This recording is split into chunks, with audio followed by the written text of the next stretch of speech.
Hi friends, December മാസത്തിൽ civil engineering ഉദ്യോഗാർത്ഥികൾക്കായിട്ട് വീണ്ടും പുതിയ നോട്ടിഫിക്കേഷൻസ് PSC പബ്ലിഷ് ചെയ്യുമെന്ന് അറിയിച്ചിട്ടുണ്ട്. അപ്പോൾ ആ നോട്ടിഫിക്കേഷൻസ് ഏതൊക്കെയാണ് എന്ന് നമുക്ക് നോക്കാം.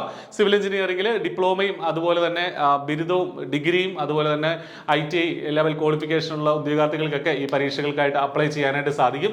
അപ്പോൾ അസിസ്റ്റന്റ് എഞ്ചിനീയർ സിവിൽ ഇറിഗേഷൻ എന്നുള്ളതാണ് ഒന്നാമത്തെ തസ്തിക. ഇറിഗേഷനിലേക്കുള്ള അസിസ്റ്റന്റ് എഞ്ചിനീയർ സിവിൽ, നമുക്കറിയാം ഇപ്പോൾ അസിസ്റ്റന്റ് എഞ്ചിനീയർ സിവിൽ മറ്റ് പോസ്റ്റുകളിലേക്കൊക്കെ നിങ്ങൾ പഠിച്ചുകൊണ്ടിരിക്കുകയാണ്. അതിനോട് ചേർത്ത് വെച്ച് ഈ പരീക്ഷയ്ക്കായിട്ടും പഠിക്കാനായിട്ട് സാധിക്കും. BTech ആണ് ഇതിന്റെ ക്വാളിഫിക്കേഷൻ. കഴിഞ്ഞ തവണ 130, കഴിഞ്ഞ തവണ എല്ലാ നിലവിലുള്ള റാങ്ക് ലിസ്റ്റ്, ഇതിന് നിലവിൽ 2024 ഒരു റാങ്ക് ലിസ്റ്റ് വന്നു, 2027 വരെ റാങ്ക് ലിസ്റ്റ് ഉണ്ട്. 130 പേർക്ക് അതിൽ നിന്ന് അഡ്വൈസ് പോയിട്ടുണ്ട്. അപ്പോൾ ഇനിയും ഇതിൽ നിന്ന് ഒരുപാട് അഡ്വൈസുകൾ വരും. ഒരുപാട് നിയമനങ്ങൾ നടക്കുന്ന ഒരു തസ്തികയാണ് അസിസ്റ്റന്റ് എഞ്ചിനീയർ സിവിൽ എന്നുള്ളത്.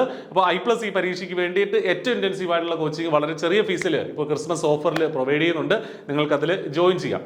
ഇനി അടുത്ത സെറ്റ് ഓഫ് നോട്ടിഫിക്കേഷൻസ് ആണ് draughtsman grade 2 Kerala water authority. ഇത് നമുക്കറിയാം സിവിൽ എഞ്ചിനീയറിംഗ് ഉദ്യോഗാർത്ഥികൾക്ക് അപ്ലൈ ചെയ്യാൻ പറ്റും. ഡ്രാഫ്റ്റ്സ്മാൻ സിവിൽ ആണ് ഇതിന്റെ ബേസിക് ആയിട്ടുള്ള ഒരു ക്വാളിഫിക്കേഷൻ. അതായത് ITI ആണ് ബേസിക് ആയിട്ടുള്ള ഒരു ക്വാളിഫിക്കേഷൻ. ഗ്രേഡ് 2 ആണ് കേരള വാട്ടർ അതോറിറ്റി. കഴിഞ്ഞ തവണ 503 പേർക്ക് നിയമനം കിട്ടിയ ഒരു തസ്തികയാണ്.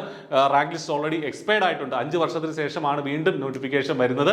അപ്പോൾ അതും നമുക്ക് ഈ ഡിസംബറിൽ തന്നെ പ്രതീക്ഷിക്കാം. ഈ കോഴ്സിന് വേണ്ടിയിട്ടും I+, ഈ പരീക്ഷയ്ക്ക് വേണ്ടിയിട്ടും I+ കോഴ്സ് കണ്ടക്ട് ചെയ്യുന്നുണ്ട്. നിങ്ങൾക്ക് അതിൽ ജോയിൻ ചെയ്യാം. അപ്പോൾ ഒരുപാട് വിജയികളെ സൃഷ്ടിച്ച ഒരു സ്ഥാപനത്തോടൊപ്പം പഠിച്ച് നിങ്ങൾക്കും ജേതാവായി തീരാം. നല്ലൊരു സർക്കാർ ജോലി നേടാം. All the best.